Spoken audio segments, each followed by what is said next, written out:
오늘 우리에게 주시는 하나님 말씀은 마태복음 22장 23절에서 33절 말씀입니다. 부활이 없다 하는 사두개인들이 그날 예수께 와서 물어 이르되 선생님이여 모세가 일렀으되 사람이 만일 자식이 없이 죽으면 그 동생이 그 아내에게 장가들어 형을 위하여 상속자를 세울지니라 하였나이다. 우리 중에 7형제가 있었는데 마지가 장가들었다가 죽어 상속자가 없으므로 그 아내를 그 동생에게 물려주고 그 둘째와 셋째로 7째까지 그렇게 하다가 최후에 그 여자도 죽었나이다. 그런즉 그들이 다 그를 취하였으니 부활 때에 7 중에 누구의 아내가 되리이까? 예수께서 대답하여 이르시되 너희가 성경도 하나님의 능력도 알지 못하는 거로 오해하였도다. 부활 때에는 장가도 아니가고 시집도 아니가고 하늘에 있는 천사들과 같으니라. 죽은 자의 부활을 논할진대 하나님이 너희에게 말씀하신 바 나는 아브라함의 하나님이요 이삭의 하나님이요 야곱의 하나님이로라 하신 것을 읽어보지 못하였느냐. 하나님은 죽은 자의 하나님이 아니요 살아있는 자의 하나님이시니라 하시니 무리가 듣고 그의 가르치심에 놀라더라. 아멘.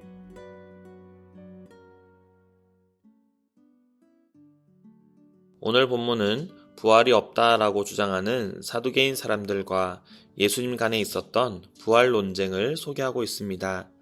사두개인들은 귀족적인 제사장 가문에 속한 자들로 종교적인 권력과 성전의 소득을 가진 사람들이었습니다. 그들의 두드러진 특징은 영혼과 부활을 부인했다라는 점입니다. 그래서 그들의 최대 관심사는 오직 지금 여기뿐이었습니다. 그들은 친로마 성향의 현세주의자이며 정치 권력을 독점하여 세상에 순응하며 호사를 누리고 있던 사람들이죠. 그들에게 있어서 영원한 세계나 부활만큼 불편한 진리가 있을까요? 그들에게 부활은 믿지 못할 교리가 아니라 믿기 싫은 교리였습니다.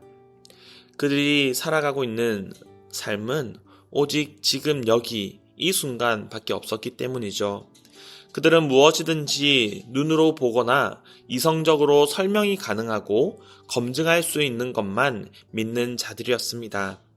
하지만 하나님의 말씀은 눈에 보이지 않는 것을 믿는 믿음으로만 깨달을 수 있는 것이죠. 이들은 예수님께 나와서 부활에 대해서 질문을 합니다. 부활을 믿지 않는 자들이 부활에 대해서 질문을 하다니 참 아이러니하지 않습니까?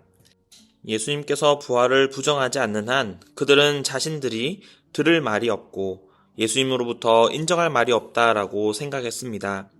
그들은 나름 부활의 논리를 깨트릴 만한 회심의 질문을 준비했습니다. 하지만 그러한 질문은 그들이 가진 지식과 논리의 한계를 더욱 분명하게 보여주는 궤변에 불과했습니다. 바리새인들이 진리가 아니라 실리를 추구하는 자들이었다면 사두개인들은 진리가 아닌 자신들의 논리를 믿는 자들이었습니다. 자기들이 해석하지 않으면 아무것도 인정될 수 없다라고 여기는 자들이었습니다. 그들은 자신들이 만든 하나님만을 믿고 있었던 것이죠. 오늘 본문을 살펴보면 세금 문제로 예수님을 궁지에 빠뜨린 데 실패한 사두개인들이 또다시 예수님을 공격하기 위해 율법의 한 부분을 들고 질문합니다. 이것은 신명기 25장 5절의 말씀으로 수혼법, 계대 결혼법에 대한 것입니다. 계대 결혼법이란 형이 자식이 없이 죽으면 그 동생이 형의 대를 이어주기 위해 형수와 결혼하는 제도입니다.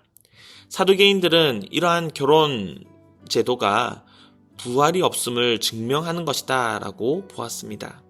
왜냐하면 만일 부활이 있다면 계대 결혼으로 인해 내세의 가정 질서에 심각한 문제가 있게 될 것이며 하나님은 결코 그것을 원하시지 않을 것이다 라고 생각했기 때문입니다. 그래서 사두개인들이 부활의 불가능함을 입증하고자 이러한 예시를 제시한 것이죠. 7형제가 있었는데 마지가 장가가 들었다가 상속자가 없이 죽어서 율법에 따라 그의 동생도 형의 아내를 받아들이고 이렇게 계속하여 그 형제들이 상속자가 없이 죽어 7형제 모두 그녀를 아내로 삼았다면 부활 후에 그녀는 누구의 아내가 되겠느냐라는 것이 그들이 제기한 문제의 요지입니다. 그러나 이것은 실현 가능성이 없는 것으로 사실 쟁점의 대상이 될 수 없었습니다.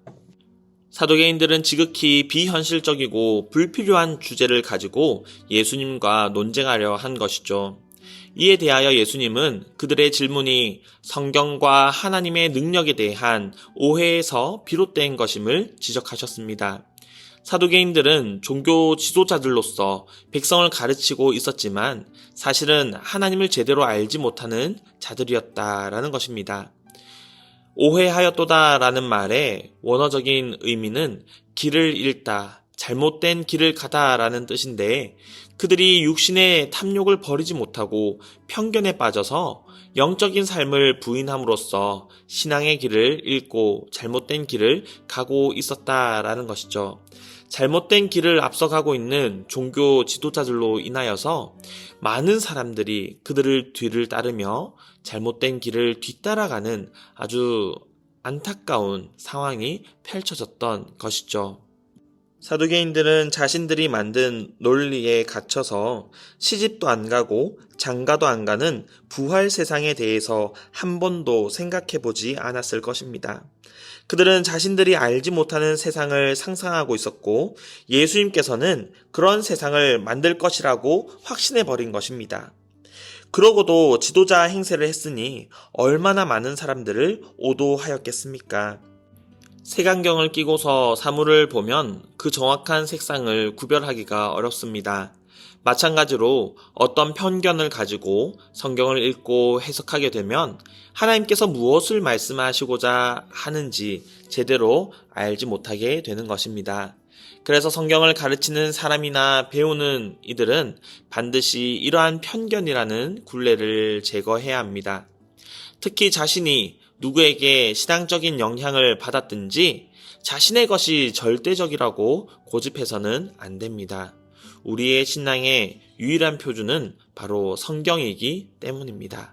누가 무슨 말을 하든지 그 가르침의 기준이 성경에 근거한 것이 아니라고 한다면 우리는 더 이상 그의 말을 귀담아 들을 필요가 없습니다. 성도에게 요구되는 가장 이상적인 자세를 사도행전 17장 11절의 사람들이 잘 보여줍니다.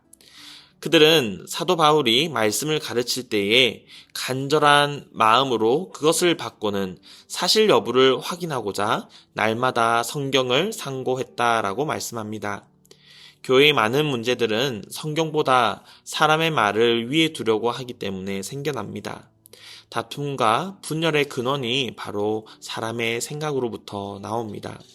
그러므로 우리가 하나님 중심, 성경 중심을 지향한다면 편견에 빠지지 않을 것이고 성경의 가르침을 오해하는 일도 없게 될 것입니다. 성경에는 천국에서의 삶에 대한 부분이 많이 기록되어 있지 않기 때문에 정확한 사실은 알 수 없지만 부활의 몸을 입은 사람들은 이 세상의 관계와 전혀 다른 관계 속에서 가장 복되고 이상적인 만남을 가지게 될 것이 분명합니다. 또한 이 세상에 있었을 때의 기억들이 어떻게 될지는 모르지만 아름답고 행복한 재회가 되리라는 것은 분명합니다. 우리는 이것을 확신하고 바른 부활 신앙을 가져야 합니다. 오늘 본문의 32절에서 예수님께서는 부활에 관련해 말씀하시면서 하나님께서 살아있는 자의 하나님이다 라는 것을 말씀하십니다. 하나님과 관계 맺기 위해서는 살아 있어야 합니다. 죽은 사람은 하나님과 어떤 관계도 가지지 못합니다. 그러나 하나님께서는 아브라함의 하나님이요 이삭의 하나님이요 야곱의 하나님이다 라는 말씀을 통하여서 그들의 육신은 죽었지만 그들의 영혼이 살아있기 때문에 여전히 아브라함과 이삭과 야곱의 하나님이다 라는 것을 말씀하셨다라는 것을 우리는 볼 수 있습니다. 그러므로 주 안에서 죽은 자들이 복이 있다라고 요한계시록에 말씀하고 있고 예수님께서 재림하실 때에 데살로니가전서 4장 16절의 말씀처럼 이 땅 위에 살아있는 자들보다 그들이 먼저 일어나서 영광의 몸을 입게 될 것이다 라고 말씀합니다. 사랑하는 성도 여러분, 부활은 누군가가 인정하든 부인하든 확실하게 일어날 사건입니다. 그러나 결과는 다릅니다. 부활과 예수님을 믿는 자들은 영원한 생명의 부활로 나아오는 반면에 믿지 않는 자는 영원한 사망의 부활을 맞이하게 될 것입니다. 오늘 하나님은 죽은 자의 하나님이 아니요 살아있는 자의 하나님이심을 깊이 묵상하며 마침내 우리가 목격하게 되고 우리에게 일어날 일인 이 부활을 간절히 소망하며 살아가는 저와 여러분이 되시기를 간절히 바랍니다.